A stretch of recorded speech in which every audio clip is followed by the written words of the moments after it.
আচ্ছা, বর্তমানে মোস্ট একটা ইন্টারেস্টিং টপিক নিয়ে কথা বলা যাক, আর্জেন্টিনা এবং ইজিপ্টের ম্যাচ নিয়ে। আচ্ছা, আপনাদের মতামত কি, খেলাটা কি ফেয়ার হয়েছিল নাকি পুরো খেলাটা ইজিপ্টের বিপক্ষে ছিল? আপনি হইতে পারেন আর্জেন্টিনার অনেক বড় একটা ফ্যান, কিন্তু তারপর আপনি নিজের বিবেক দিয়ে বলেন, আসলেই কি এখানে গোলটা কিংবা এই যে যে খেলাটা পুরো হয়েছে সম্পূর্ণ, এটা কি আসলেই ঠিক ছিল?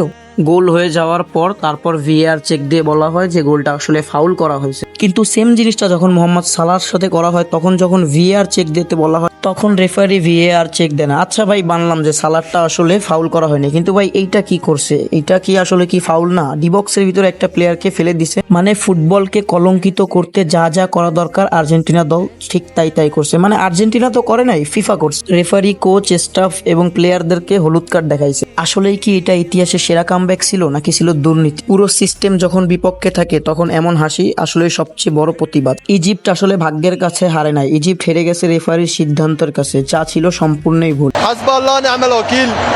এই কথা দ্বারা তিনি একটা কথাই বুঝাইতে চেয়েছেন যে তাদের জন্য আল্লাহ যথেষ্ট। আর্জেন্টিনার একজন বড় ভক্ত হিসেবে আপনার আমার কথাগুলা ভালো নাই লাগতে পারে, কিন্তু ভাই আপনি এইটুক চিন্তা করে দেখেন, এজ এ মুসলিম আপনি কি বলতে পারবেন যে আসলে এই খেলাটা একেবারে সত্য ছিল কিংবা এখানে কোনো দুর্নীতি করা হয়নি? আর্জেন্টিনা বাদে আরো 7টা দল হচ্ছে গিয়ে আপনার ওয়ার্ল্ড কাপ জিতছে, কই তাদের বেলায় তো এত কন্ট্রোভার্সি নেই যে তারা জালিয়াতি করে দুর্নীতি করে ওয়ার্ল্ড কাপ নিছে। ভাই আর্জেন্টিনা আসলে জালিয়াতি এবং দুর্নীতি করে ওয়ার্ল্ড কাপ নিছে বলেই তাদেরকে এটা বলা হয়। আর ভাই এখন যদি আপনাদের আমার কথা ভালো না লাগে তাহলে আপনারা চাইলে কমেন্ট বক্সে গালি কিংবা যে কোনো কিছু বলতে পারেন, কোনো সমস্যা নেই এতে, কিন্তু যেটা সত্য এটা আসলে সত্যই। বর্তমানে আপনাদের কাছে সত্যটা মিথ্যা লাগতেছে আর মিথ্যাটাকে আপনারা সত্য মনে করতেছে।